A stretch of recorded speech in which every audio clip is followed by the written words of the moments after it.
Good morning children. मैं आपकी हिंदी की अध्यापिका कुसुमा नायर ऑनलाइन टीचिंग क्लास 2020-21 में आप सभी का स्वागत करती हूँ। पिछली कक्षा में मैंने आप लोगों को क्षितिज पाठ्य पुस्तक का पाठ 1 दो बैलों की कथा पढ़ा रही थी। आज मैं उसी पाठ का अंतिम अनुच्छेद पढ़ाने जा रही हूँ। दोनों उन्मत्त होकर बछड़ों की भांति कुलेले करते हुए घर की ओर दौड़े। यह हमारा थान है। दोनों दौड़कर अपने थान पर आए और दोनों खड़े हो गए। दड़ियल भी पीछे पीछे दौड़ा चला आता था।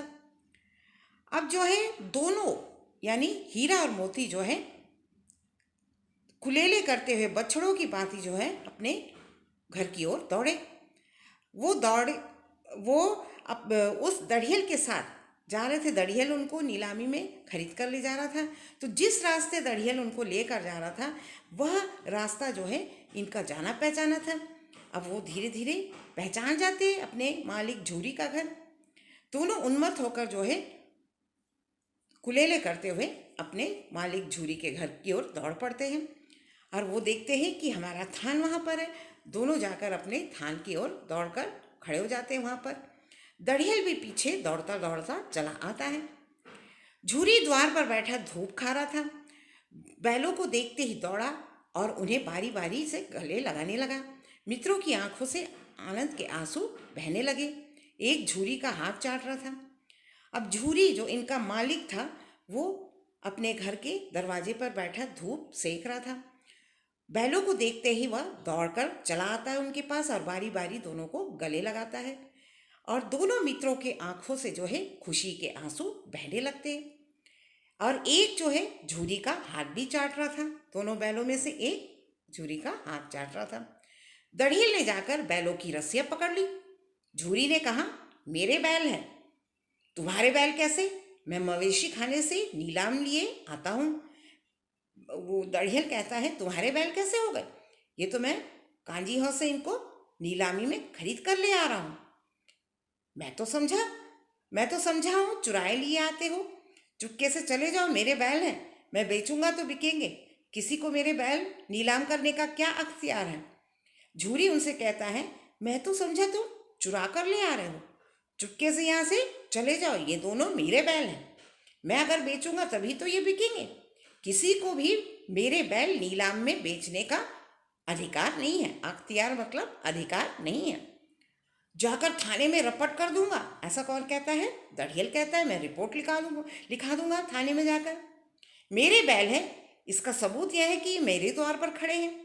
झूरी उनसे कहता है, ये दोनों मेरे बैल हैं, इसका सबूत तो यही है कि ये दोनों मेरे दरवाजे पर खड़े। दड़ियल झल्लाकर बैलों को जबरदस्ती पकड़ ले जाने के लिए बढ़ा। उसी वक्त मोती, जो बहुत जल्दी गुस्सा हो जाता था, मोती ने सींग चलाया। दड़ियल जो है डर के मारे थोड़ा पीछे हट जाता है। मोती ने उसका पीछा किया। दड़ियल भागा। मोती पीछे दौड़ा। गांव के बाहर निकल जाने पर वह रुका, पर खड़ा दड़ियल का रास्ता देख रहा था। दड़ियल दूर खड़ा धमकियां दे रहा था, गालियां निकाल रहा था। अब गांव के बाहर निकल जाने पर जो है मोती खड़ा हो जाता है और दड़ियल का रास्ता देखता है कि अब वो वापस आएगा तो उसको मैं मजा चखाता हूँ। दड़ियल जो है दूर खड़ा धमकियां दे रहा था और गालियां भी अपने मुंह से निकाल रहा था, पत्थर फेंक रहा था। और मोती विजयी शूर की भांति जो है उसका रास्ता रोके खड़ा था। अब जो है मोती जो है वो विजयी एक वीर के समान जो है उसका रास्ता रोककर जो खड़ा था। गांव के लोग यह तमाशा देखते भी थे और हंसते भी थे। सब उनको मजा आ रहा था ये देखकर। जब दड़ियल हार कर चला गया तो मोती अकड़ता हुआ लौटता है अपने मालिक के पास। हीरा ने कहा, मैं डर रहा था कहीं तुम गुस्से में आकर मार न बैठो उस दड़ियल को। अगर वह मुझे पकड़ता तो मैं उसे बेमारे ना छोड़ता। ऐसा कौन कहता है? मोती कहता है। अब ना आएगा, हीरा कहता है। आएगा तो दूर से ही खबर लूंगा, देखूं कैसे ले जाता है हमें, जो गोली मरवा दे। ऐसा कौन कहता है? हीरा कहता है। मर जाऊंगा पर उसके काम तो ना आऊंगा। ऐसा मोती कहता है। हमारी जान को कोई कोई जान ही नहीं समझता।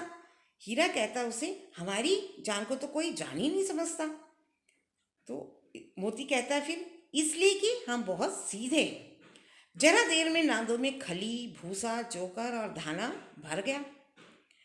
भर दिया गया और दोनों मित्र खाने लगे। झूरी खड़ा दोनों को सहलाता रहा और 200 लड़के तमाशा देख रहे थे। छोटे छोटे जो बच्चे लड़कों की दो जो झुंड था वो इन दोनों का तमाशा देख रहे थे। सारे गांव में उत्साह सा मालूम होता था, एक उत्साह का माहौल बन गया था पूरे गांव में। किस लिए बना था? क्योंकि हीरा और मोती वापस आ गए थे अपने मालिक के पास। उसी समय मालकिन ने आकर दोनों के माथे चूम लिए। मालकिन जो शुरू में इन पर हमेशा अपनी नाराजगी व्यक्त करती थी, आज वही मालकिन जो है आकर दोनों के माथे को चूम लेती है।